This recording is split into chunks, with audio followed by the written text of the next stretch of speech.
Good day, Mom. This is Marina Hilasio, and this day I am going to make a reflection of the House Bill 9608.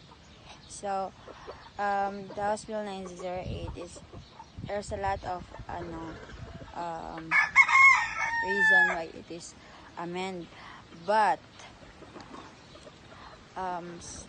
we need to respect the decision of the indigenous people, which is ang mga lumad. Kasi ang mga lumad kasi yung mga decision kasi nila is hindi lang pang isa, kundi pang lahat talaga. Kasi pag hindi pumapayag yung isa, hindi din papayag yung lahat, which is naintindihan ko kung bakit ayaw nila ito.